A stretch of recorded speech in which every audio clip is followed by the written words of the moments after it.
This is, oh, this is not an easy topic for a lot of parents who have male dancers.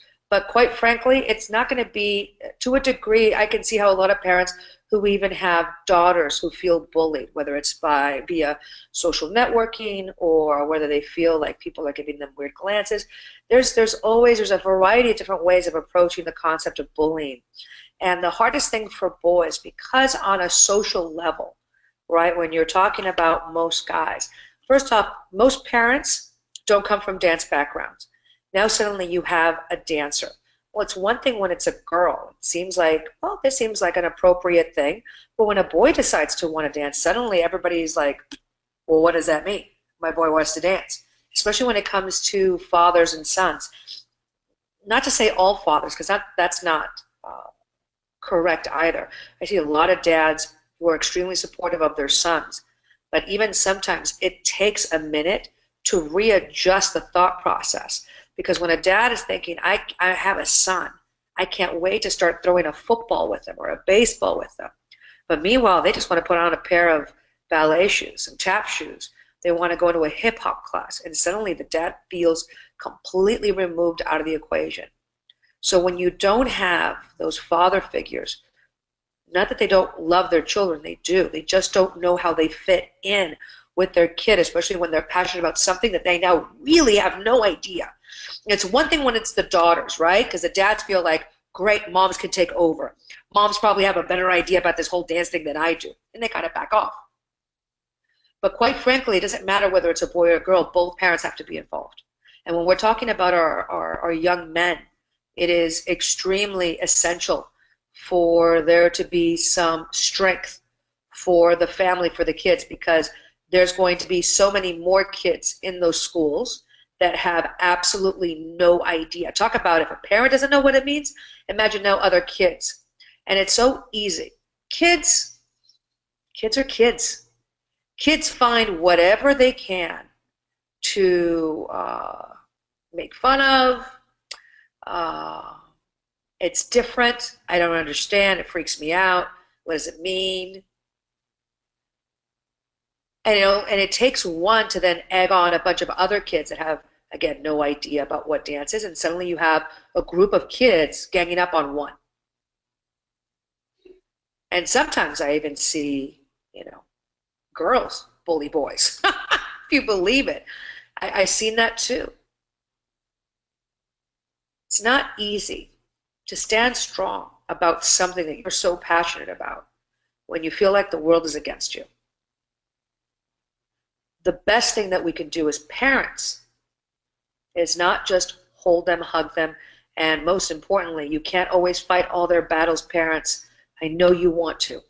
I know Mama Bear, Papa Bear sometimes wants to come out, but this is why we have to teach our children how to stand for themselves. And it is truly amazing when you see these young boys who go through the gamut, and it is heartbreaking. And some of them walk away with scratches and bruises, and they've been punched. I mean, it's unnecessary, and yet that's the world that we live in on a cultural level. The idea of being able to accept. So I'm actually going to say this as an overall note, and I'm going to come back to this topic in just a second. I want us to be able to understand that the word normal, I actually put this as a post, the word normal is probably the most dividing word in our vocabulary. Because the minute that we think that we are normal, it means that somebody is excluded. And it depends on what somebody perceives as a concept of normal. And there is no such thing. That's why I think that normal people are crazy. And us people, us creatives, we're like the normal ones. because we're willing to accept everyone and anyone. But the minute we start to insert the concept of what is normal versus abnormal, you're already telling your children what to accept and what not to accept. That is probably one of the most dangerous words in our vocabulary, quite frankly. And at least when we're talking about humanity, it is one thing to go to a doctor's office and a doctor saying, wow, on a cellular level, your T cells do not look normal. That's a very different thing. That's when normal actually is of service. But in society, in the way that we approach one another, the way that we talk to one another, the word normal is probably more dangerous than any other word. And when we don't feel like we are accepted, or that we don't know how to accept, it makes environments uncomfortable, challenging, aggressive at times. And it's a shame. I mean, I was picked on as a kid. I was picked on a lot.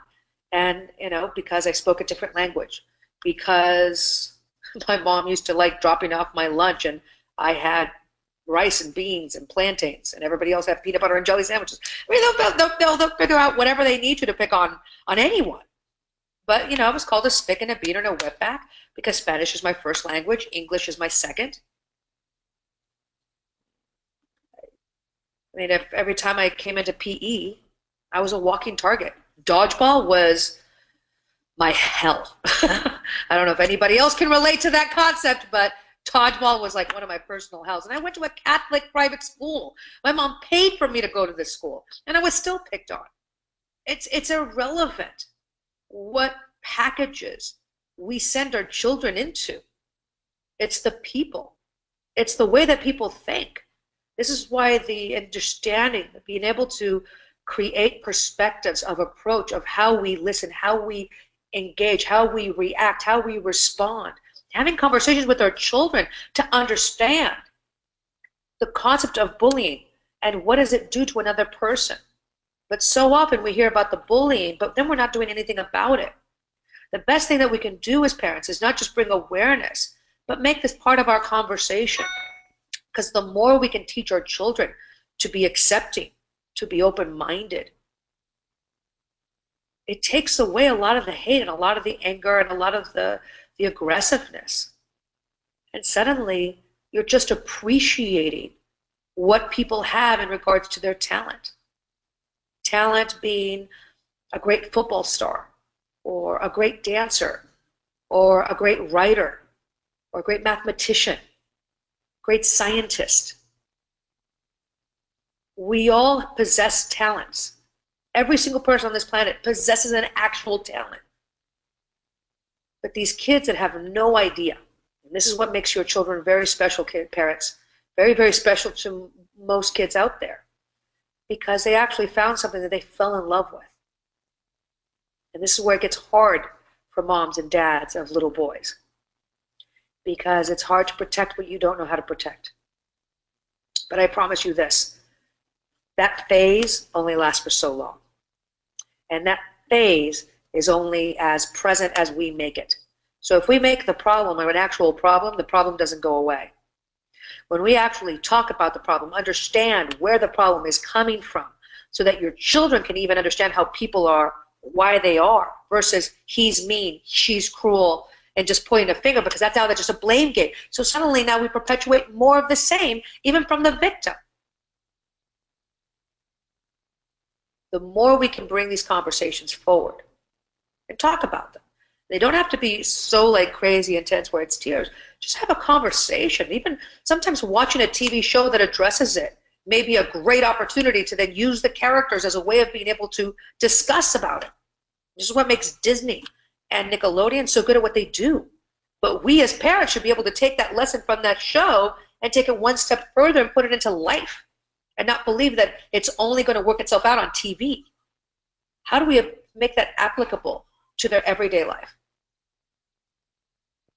So the more we can converse about this, the more they will rise. Now, parents, again, this takes years, this takes generations, but it takes each and every one of us to be able to play the part. Like right now, we are playing a role. We are having a conversation about this. I bring these forward because it's gotten to a point where we can't not have these conversations. We have to. Our world is at a real breaking point, and we have to be able to make sure that we can help it. The more we can have these conversations, insert them whenever we can. It doesn't have to be an absolute daily practice, but we do need to figure out times of where we can actually talk about it, because it makes your children so much stronger, so much better, so much more anchored in their spirit, in their vessel of their body, of their mind, that as they become adults, it takes a lot to push them over. At that point, there's so much mental strength, emotional strength. So they do this. It's going to take a lot more coming out of you for you to actually like budge me, push me, show me that I'm fragile. I'm only as fragile as my mind lets me become fragile. So we want to change that. We want to change the tide of that wind and bring strength, bring honor and integrity into these kids' lives. There are so many young boys I know that become beautiful men, beautiful gentlemen, by the way. Not just men, beautiful gentlemen, respectful, loving, funny, witty, strong, sexy. I'm just going to throw that one out there. And they do. They become so phenomenal. They become so fantastic. And the more we can make those individuals our role models, the better. You know, it's fun. It's interesting for me to always talk to people like on conventions. No different than talking to LeConte, Jordan, Kevin,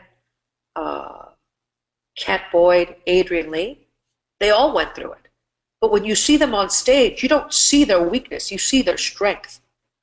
And yet each and every one of them understood how to overcome society's fears. And when you speak to them, they are eloquent and they are so intelligent. And they are so anchored in themselves. They know who they are and they're okay with it. So they, at that point, they take that philosophy, either you're on my page or you're just not in my world. You choose. And yet people flock to them. They love Kevin. They love Kent. They just can't help it because you see what they are, and that's great people. You don't see weirdness. You just see good people, and then you appreciate their talent. And that's how we should be able to see each other. Again, just cut the word normal out. There's no need for it. It's unnecessary. It doesn't make sense.